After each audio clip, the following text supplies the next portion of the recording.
a young soldier, I got injured about 22 years old, and the injury caused a rare form of bone cancer. Just before my 25th birthday, I had my hindquarter amputation, had my leg removed. Wanted to get back into doing something. I had been quite a good footballer, good swimmer, so football seemed it was out of the question. Started doing a bit of swimming. Was introduced to a guy who encouraged me to go and join his wheelchair basketball team in North London. They gave me a chair to use, which obviously is nowhere near the standard of the chairs that we would expect to have, not made to measure, everything else. I got in, I thoroughly enjoyed it, and from there I went on to become the first amputee to play for my country. And I've been involved in the sport for 34 years. I started going regular training. I raised the money to buy my own chair, was helped by the Army and my regiment, the Royal Corps of Signals. They helped fund my first basketball chair. But I think because of my disability and the way that got me into sport, I've achieved sporting heights as a disabled athlete that I don't think I would ever achieve as an able-bodied athlete. I gave up my work in London. I worked for a large firm of large solicitors in London. I gave it up and I became the National Development Manager for wheelchair basketball. I did that for 16 years, and during that time I created 42 new teams in the UK. I created the National Junior Championships in 1996. I even ran the first women's wheelchair basketball league in 2001 and 2002. I got this new tie light about 3 months ago.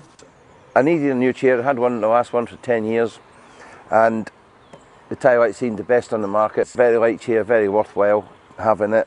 Gets me around all the time. I can chuck it in the back of my van, but in the car, anywhere else. I can even put it in the back of my trike when I'm out in the summer on my trike. The Battle Back programme is engineered and run by Carnegie Great Outdoors at Leeds Metropolitan University. They asked me if I would become involved and be the Adaptive Sports Coordinator for the Battle Back programmes. Every course is different. The makeup of our wounded, injured and sick soldiers, what we call WIS, our WIS military personnel, the makeup is different from week to week. We have a maximum of 24 every week.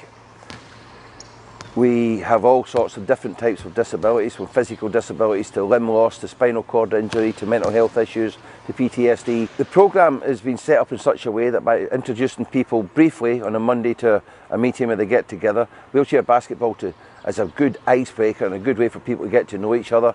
The programme is then runs, we have climbing course, we do climbing and caving, we do a lot of things, and the idea is that we use the sport and the adventure training really not as a tool to get people into those sports or to take up those adventure trainings, but if you're doing a new experience or trying something you've not tried before, you will get a lot of benefit out of finding out that you can achieve something in a new world that you might be going into. But I always am amazed at the turnaround from what people are like on a Monday to what they are like as on a Friday. I like to put it this way: on a Monday they are all individuals, they're a group of people, and they leave here on the Friday as a team.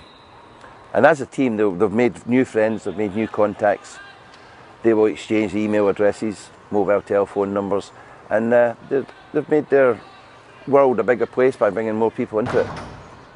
I feel like one of the luckiest people on the planet, really, to get to do something I thoroughly enjoy. I get a huge amount of